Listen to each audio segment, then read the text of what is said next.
Nkwanirizaako nnyo yonna gy'osinza okuba ng'otuwuliriza weebale kwekumira ku mayengo ga UG Updates TV kutegeeza nti nno okola kyamaanyi nnyo okwekumira ku mayengo gano. Bwe munnange atannakuba ng'osubscribinga kutegeeza genda mu maaso subscribinge ku eno channel baganda bange. Mbakulisaayo nnyo gye mubadde wadde twali tubuliriddemu naye tubaddemu n'ebitutaataaganya mu sisitimu yaffe naye twabitereezezza. Kaakati tugenda kubaweereza paka kuwulira bubi gwe mukwano gwange ali eyo. Wabula gwe atannakuba ng'osubscribinga, sharinga, commentinga. Nagaawo subscribinga twerabirako na mukadde kajja kuyambako kuleetera notification message okusobola okulaba nga olaatingibwako bwe tuba nga tuleese information empya gwe yenna azimba eggwanga freedom fighter yenna ali eyo gwe munankyukakyuka. Baganda bange mbaagala nnyo. Tuzze tulaba ebivuddeko emabega kuva Mwami Museveni awandiika ng'alaga nti ekibiina kya National Unity Platform kikulirwa President Robert Kyagulanyi Ssentamu ne candidate Robert Kyagulanyi Ssentamu kyakola kyamaanyi nnyo mu kalulu akaaliwo akayise okulaba mbu nga kabba obululu era n'aclaiminga nti yabbibwa. Kakati President wa National Unity Platform yamuwandiikira ng'amulaga nti Mwami Museveni ekisooka mu byonna ogenda mu myaka 9. Tokyesobola, tokyayina maanyi na mbavu, oli unfit okubanga otalaga eggwanga okubanga onoonya akalulu. N'amugamba nti nno ne bw'oyagala otuteerawo abasikaabo nabo tebali popular mu bantu, mu communities, mu societies tebali popular. Yo n'amulangira nti gwe kennyini Mwami Museveni tokyayina stamina ey'okubanga ekuwa obusobozi okuyimirira mu bannansi ng'onoonya akalulu. Kati ky'olina okukola kwe kututeekawo abasikaabo ate nga nabo tebamanyikiddwa mu ggwanga erya Uganda. Era President Robert Kyagulanyi Ssentamu n'agenda mu maaso ng'akoowoola omulanga eri bannayuganda babeere bulindaala, babeere vigilanti olw'ensonga ezijja mu maaso mu ggwanga. Kubanga olw'okubanga Mwami Museveni takyesobola, takyalina popularity mu bantu, era kimweraliikiriza mu kalulu akaddako aka 2026 kamweraliikiriza nnyo. Y'ensonga lwaki President Robert Kyagulanyi Ssentamu avuddeyo n'alabula bannayuganda nti bave nnyo okulwanirira eddembe lyabwe, kubanga Mwami Museveni ayagala kukozesa chance eno asobole okuba nga asabutaginga ne parliament ne ba member of parliament baba muzannyira omuzannyo gwa politics, basobole okuba nga bajjawo nga bateekawo bills ez'enjawulo nga bakwata mu constitution okusobola okulaba nga president alondebwa na ba members ba parliament. Olw'ensonga nti eno tekyalinayo popularity teriiyo, ate ne bayagala okusikiza nabo tebalina popularity mu bantu. Kati n'agamba bannayuganda okubeera obulindaala, okwebeereramu, osobola okulaba nga balwanyisa embeera ng'eno okubanga ejja mu ggwanga lyaffe esobole okuba nga etukuumira emabega ng'etusibako nakyemalira dictator. Agambye nti we yabadde ali wali eri ku kitebe kya National Unity Platform headquarters Makerera Kavule, we yasinzidde bino ng'abyogera President Robert Kyagulanyi Ssentamu n'agamba nti eggwanga liri mu kutubira, liseerera, liri mu matigga. Kyokka n'abalikulembera abalitwala mu maaso bwe tulabanga buzibu nga driver abavuga ate nga takyalaba, asomagira, abongoota, mulowooza eyo baasi wa gy'eba ebatwala. Agambye nti nno abakulembera eggwanga tebakyalinamu mbavu, tebakyalina maanyi, bapondoose naye tebakkiriza olw'okubanga tebaagaliza ggwanga lyabwe kalungi na kamu. Ensonga lwaki olaba balimyumyuse era ekyo tekibamalidde, baagala bagenda oddivaamu nga nalyo balitomezza nga likyasobola kuba nga libbululwa, baagala baliveemu nga balibbizza nga likyasobola kubbululwa. Y'ensonga lwaki Mwami Museveni ono alemedde ku ntebe. Talemedde ku ntebe olw'okuba nti nayagala nnyo otwala eggwanga mu maaso.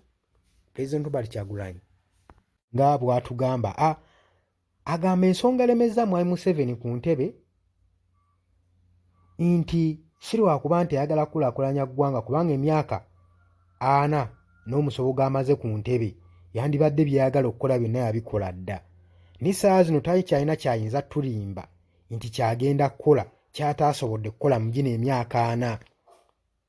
Agamba era ensonga lwaki atwesibyeko yandibadde yatadde entebe talyagalangako wadde n'omulundi n'ogumu n'akatono eggwanga li. Ayagala kuvaawo ng'eggwanga alitomezza nga terikyasobola kudda ngulu.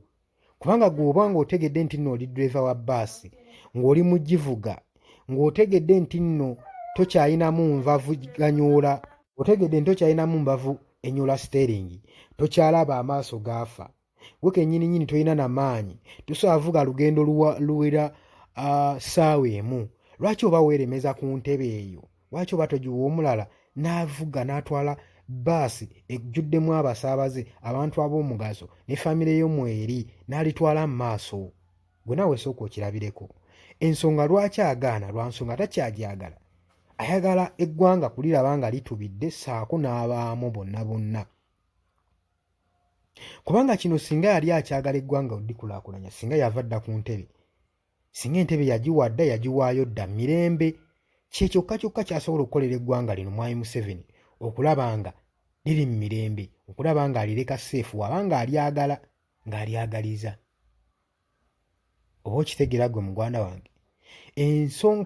Kwegamba ensonga esooka ekulaga nti nno ti omuntu ayagala ekintu kyaliko, kw'oli kukugamba nti nno waaye nkubuulire sigenda sobola kuvuga, siina maanyi, mpulira ndimu obulwadde ndi munafu, sikyasobola kusotta kagaali nga we nakasotta edda, naye wabula gundi akuvuge ba ye akyayinamu ku mbavu. Waliwo ebintu ebimu nga bye wakolanga mu myaka giri egiyise, amaanyi ge wayina agakusobozesanga obbikola si g'oyina kati. Nga kitegeeza ki?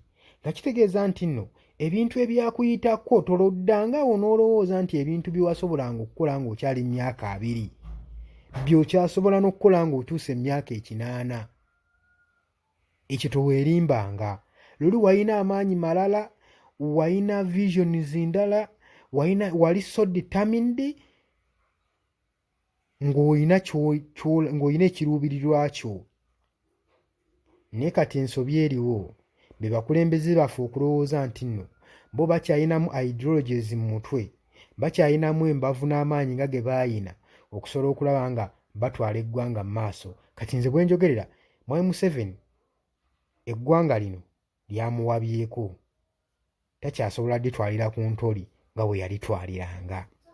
So y'ensonga lwaki Pulezidenti Robert Kyagulanyi Ssentamu yakoowodde bannayuganda baveeyo babeere bulindaala nga balwanirira eddembe lyabwe. Abagamba oli gwe mutya ye kati yabatya, kuba takyayinamu n'amaanyi gasonga muntu lugalo. Kati so mmwe mulina kusituka busitusi ne mwekemba ne mukolera wamu bukuyege ne musobola okuba nga mulwanirira eddembe lyammwe ng'abantu. Bw'atyo yagambye n'annyonnyolako nti Mwai Museveni n'ekira waba alowooza nti nno twamubba, aveeyo tugende mu kkooti bulaga tusobole okuba nga tuyita mu buli kimu tulabe ani yabba ani. Mbagala nnyo mwebale kwekuumira ku Yugi Updates TV. Mbategeeza nti nno mukola kyamaanyi nnyo okwekuumira ku mayengo gano aga Yugi Updates TV. Mwebale nnyo baganda bange bali Saudi Arabia, Qatar, Oman, Dubai. Bannange mbagala nnyo wadde tubadde tubuliridde, tubaddemu n'ebitutaataaganya, naye nkiwa twakomye tugenda baweereza nga nammwe mwakola omulimu ogw'amaanyi okusubscribinga kweno channel gwe mukwano gwange ali yampuliriza.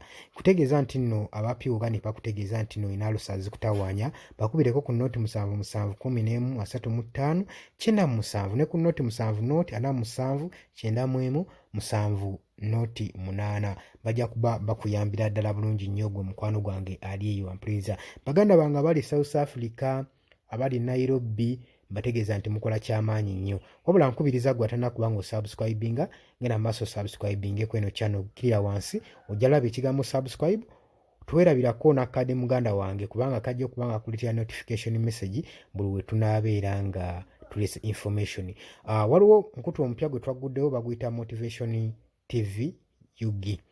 Gusubscribingeko gwe mukwano gwange gujja kubanga gukuyambako nnyo okubanga oli motivated n'ebigambo byonna bye weetaaga okubanga okyusa mu bulamu bwo saako n'eggwanga okulitwala mu maaso gwe mukwano gwange ali. Tubaagala nnyo, mweraba, mwebale kubeerako.